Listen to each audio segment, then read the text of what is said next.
Good morning, live from Orlando, Florida, where many local people, I keep running into them while I'm down here. Pretty awesome.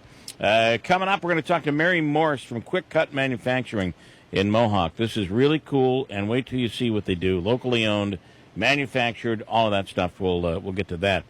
Also, coming up later, Richard Hughes is the superintendent of schools at Central Valley. A lot going on there, and we're going to dig in on that one as well right now.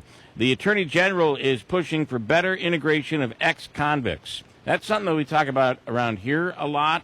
And so people get out of jail. Where do they go? They're supposed to go back to their home community. But the fear is that many of them just stay here.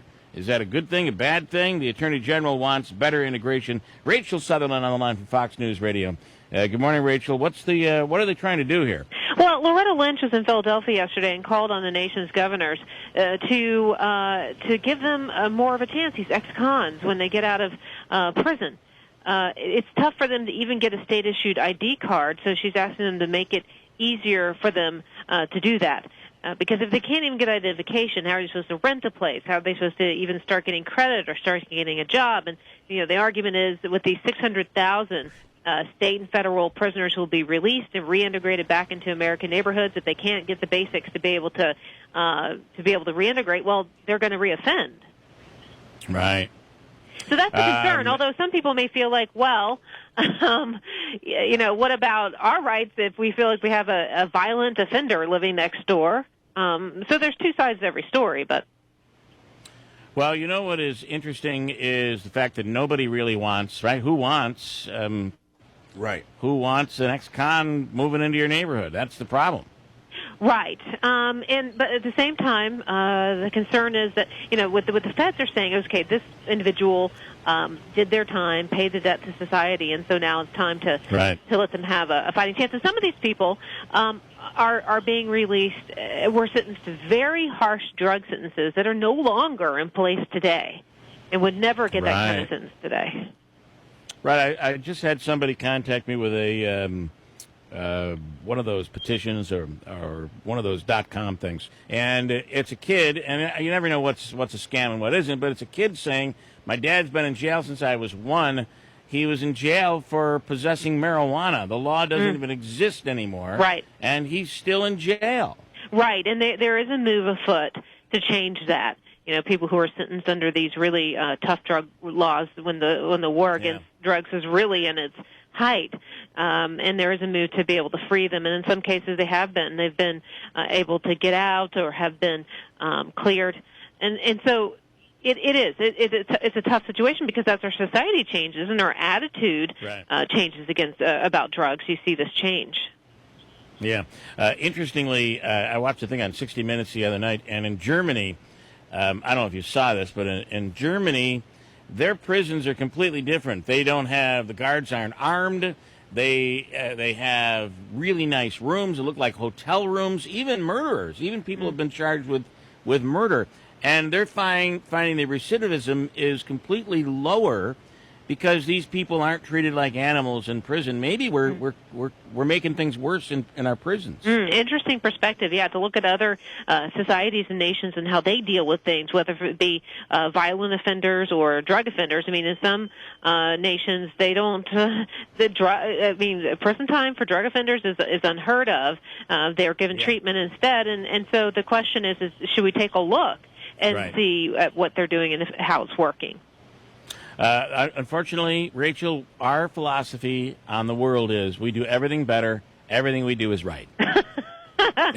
That's us. Well, Welcome to that's America. Part of the American way, I suppose. Yeah, it is. So, all right, Rachel, thanks so much. Have a great day. You too.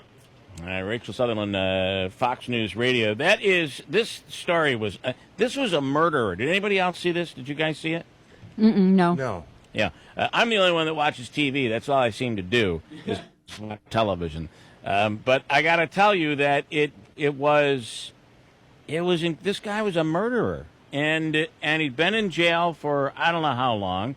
And the carrot at the end, the carrot at the end of the stick was that he's going to be getting out and he's going to be able to change his life. Now, some deviant criminals will never have the opportunity to get out. But the thought is, if you don't treat them like animals, you can what's the word I'm looking for? Rehabilitate.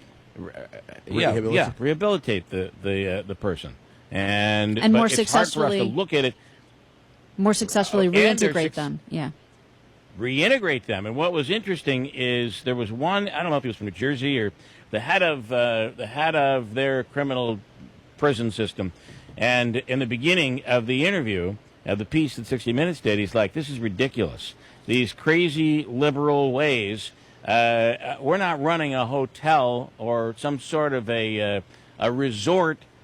We're running a prison here. These are dangerous criminals. But by the end of it, he was instilling some of the same philosophies they use in Germany after it was all said and done, because he went over and visited the thing. I don't know that it'll work, but, I'm just saying, might be, maybe we're not doing it right. Although, hard to convince people of that. Did you see that big news out of the sports world yesterday? Manaski, he had to be all over this. Did you see that Brady's sentence was reinstated? And I cannot tell you how big of a smile I had on my face when I read that story. I'm just being honest. I'm so happy to see that. So here's Donald Trump not pleased. Listen to this. First of all, let's start by saying, leave Tom Brady alone. First of all, let's start by saying, leave Tom Brady alone. Where is he saying that? Leave him alone. He's a great guy. It's enough. It's enough. I believe he was in Rhode Island. Listen, which would have been the perfect place to say it, by the way. I got to tell you, I know he's commenting on sports here. This is like a negative for me. This is that Trump said this. It just totally turns me off. Yeah, I'm sorry. I can't help it. Of all the things that Donald Trump has said. Well, there are many things. Listen, there are many things. There are many things. This is the one. Oh, yeah. No. Let Listen. me tell you. No, I was good with Trump till he said that Tom Brady thing. And Listen, that was it. We've talked about this on the air, that Trump said a lot of things that I did not like as a voter, that I was not willing to support as a voter.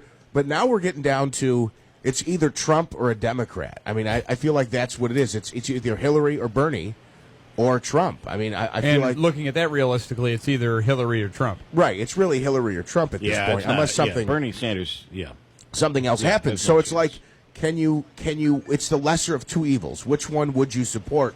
And the fact that he comes out and says this, I don't know. I'm sorry. I'm not impressed by this at all. Take away his rings. He totally deserves 4-game suspension. He totally deserves it. We'll and that's going to happen at the beginning of the season next year. And this was a federal appeals court, so he's still. I mean, do they take this all the way to the Supreme Court? That would be ridiculous. If right? the Supreme Court hears this case and some of the other cases they've refused to hear, I mean, that's ridiculous as well. This should end here. Probably will end here. And Brady's going to have to do his suspension. And I got to tell you, that if you just look at it, whether you like Brady or not, just look at it based on the law, and look at it based on what the NFL is. The NFL is an organization. When you sign up to play, you go in. By the way, I'm told the fourth game that he's going to be off is against the Bills. It is. Yep, that's the fourth game. So, yeah, I love this even more now.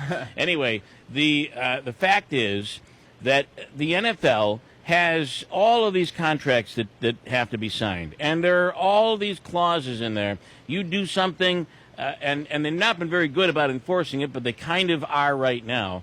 But you don't take it to a court of law. The NFL has the right to do whatever they want. You're a part of their club. You've accepted the rules. You get paid a lot of money. And if you break their rules, they get to do whatever they want, don't they? Why should a court of law be involved? Bill, and I thought it was interesting, too, in reading parts of the ruling, and I've got a quote here. It says, "We hold that NFL Commissioner Roger Goodell properly exercised his broad discretion," which I think is important because that was part of the argument. He gets to be judge, jury, and executioner in this case. So it says, though, that he properly exercised his broad discretion under the collective bargaining agreement, that these procedural rulings were properly grounded in that agreement and did not deprive Brady of fundamental fairness. They also went on to say, listen, we're not saying 4 games is too much. We're not saying it's too little. We're not saying he should have got no games. We're not saying he should have got a whole season. Right. We're Has saying nothing to do with it. That your he had the right collective to bargaining, do it. right? Your collective bargaining agreement gives him the right to do this. That's my point. This has nothing to do with football. It has nothing to do with the penalty. It has nothing to do with any of that.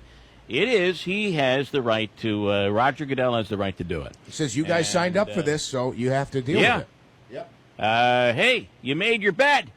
Now you got to look at it. Isn't that the saying? It's an inflatable mattress, by the way. You've made your bed with Giselle, and now you've got to sleep in with her 4 Sundays. Quick break. Mary Morris is in Mohawk. She's a manufacturer. They own a company in Mohawk that you should know about, and chances are you may very well have used it. If you haven't used it, you should get one immediately and use it. They ship their product all over the world, and we'll get to that coming up. Hold tight.